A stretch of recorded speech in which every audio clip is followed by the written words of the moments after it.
जी, बिस्मिल्लाहिर्रहमानिर्रहीम। अस्सलाम वालेकुम डियर स्टूडेंट्स, हम आपको वेलकम करते हैं अपने YouTube channel Lukman English academy में।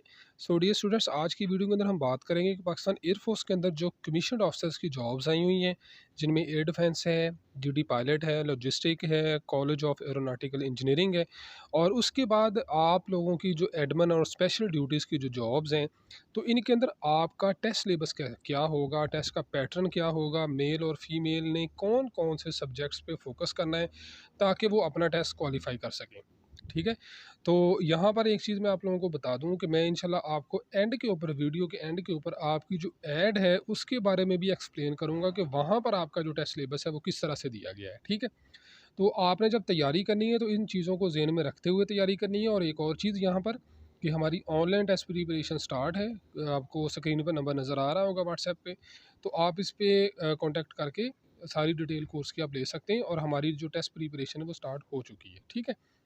अच्छा, सबसे पहले तो जी हम आ जाते हैं जी जीडी पायलट की तरफ। तो देखें, जीडीपी के अंदर क्या है कि आप लोग एक चीज़ को समझ लें कि जो आपका ये टेस्ट होता है ना, ये सारे का सारा कंप्यूटर के ऊपर होता है। कंप्यूटर बेस्ड आपका टेस्ट होता है। आपको जो टाइम दिया जाता है, आपने उस दिन पहुंचना है, कंप्यूटर पे बैठ के आपका टेस्ट होता है। और जीडीपी के लिए जो आप लोगों का टेस्ट सिलेबस है वो ये 3 सब्जेक्ट्स हैं ये वाले। सबसे पहले आपका इंटेलिजेंस का टेस्ट होना है। जब आपने वो पास कर लिया तो आपका फ़िज़िक्स का टेस्ट हो जाएगा। जब आपने फ़िज़िक्स का पास कर लिया तो आपका इंग्लिश का टेस्ट हो जाएगा।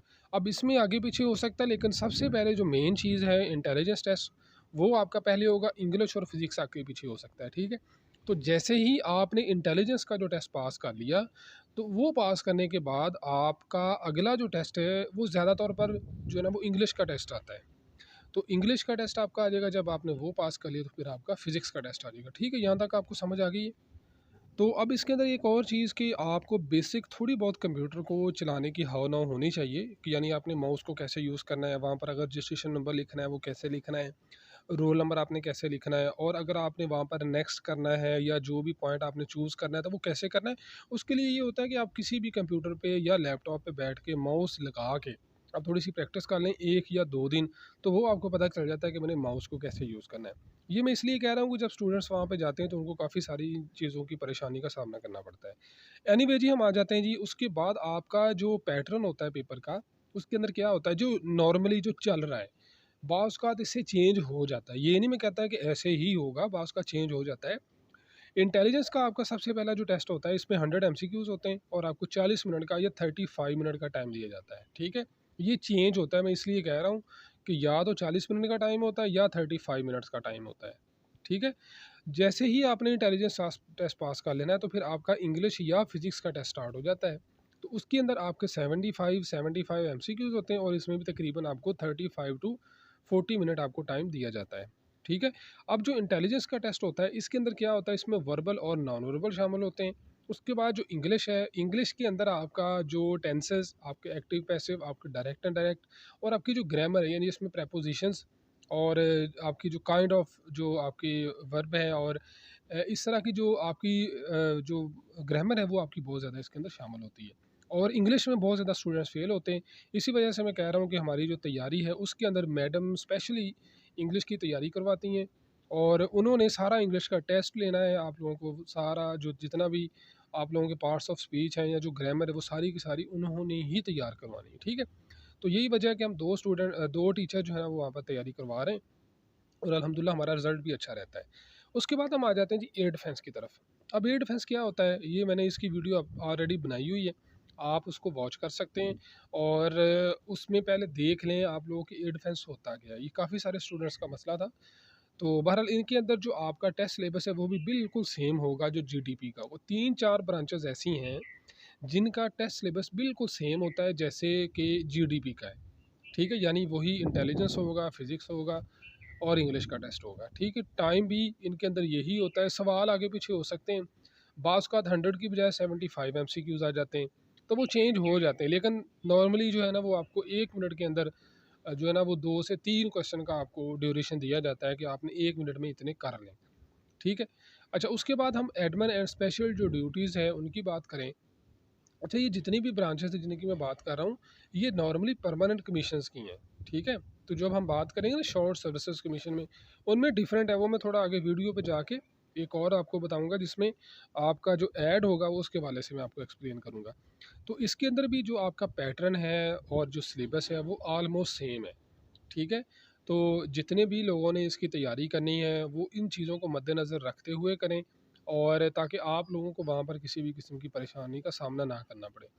और एक और चीज़ कि ये बहुत कह लें कि हाई लेवल की पोस्ट होती है, तो इस पे आपकी तैयारी अच्छी होनी चाहिए, मेहनत अच्छी होनी चाहिए, आउटस्टैंडिंग लेवल की तैयारी होनी चाहिए।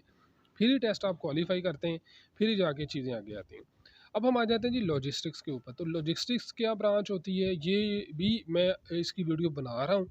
आज या कल इसकी वीडियो अपलोड हो जाएगी, आप वो देख लीजिएगा, आपको पता चल जाएगा कि लॉजिस्टिक ब्रांच होती क्या है।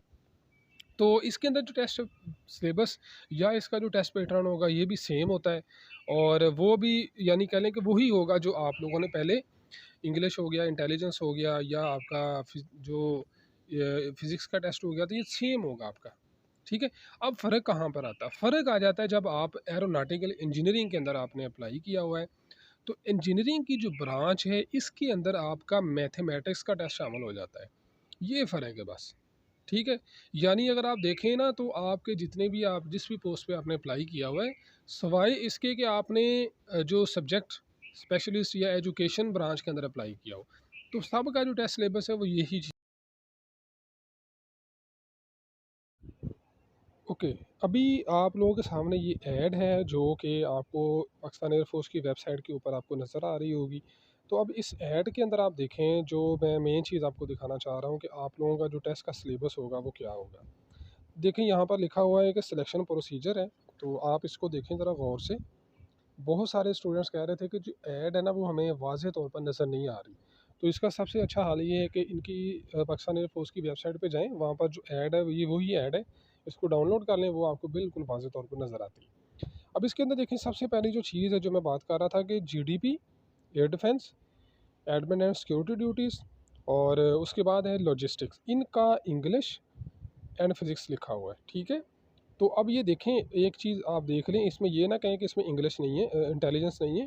देखिए सबसे पहले लिखा हुआ है intelligence test followed by academic test, यानी सबसे पहले आपका इंटेलिजेंस टेस्ट आपका सबसे पहले होना है, ठीक है? और ये ई टेस्टिंग होता है। ई टेस्टिंग का मतलब है जो कंप्यूटर के ऊपर टेस्ट होता है, ठीक है? अच्छा, उसके बाद हम आ जाते हैं, यानी आपको समझ आ गई जो मैंने पहले बात बताई थी, इंटेलिजेंस का टेस्ट हो जाएगा आपका, इंग्लिश और फिज़िक्स का टेस्ट हो जाएगा। अच्छा, उसके बाद सिर्फ़ और सिर्फ़ आपकी जो एरोनॉटिकल इंजीनियरिंग है, इसके अंदर मैथ्स अलहदा तौर पर आ जाती है, ठीक है? इसमें मैथमेटिक्स का टेस्ट हो जाएगा। उसके बाद 130 सी एंड सीएससी, यानी 130 जितने भी कोर्सेज़ हैं शॉर्ट सर्विसेज़ के, क्योंकि इसके अंदर काफ़ी सारी ब्रांचेज़ हैं जिसमें आप देखें कि आपके पास जो है ना वो आ जाती हैं, ये एजुकेशन ब्रांच आ जाती है, आईटी ब्रांच आ जाती है। इसके अंदर क्या होगा कि आपका जो रेलेवेंट सब्जेक्ट है वो होगा, इंटेलिजेंस का टेस्ट भी लाजमी होना सबसे पहले, उसके बाद आपका रेलेवेंट सब्जेक्ट होना है, और फिर इसके अंदर जिन्होंने एयर डिफेंस में अप्लाई किया हुआ है और उनका भी ये टेस्ट जो है ना वो उनके अपने रेलेवेंट सब्जेक्ट का होना है, ठीक है? वो लाजमी तौर पर इसमें होना है। तो ये था आपका टेस्ट सिलेबस जिसकी मैं बात कर रहा था। ओके, अगर आपको कोई भी प्रॉब्लम हो, कोई भी सवाल समझ नहीं आ रहा,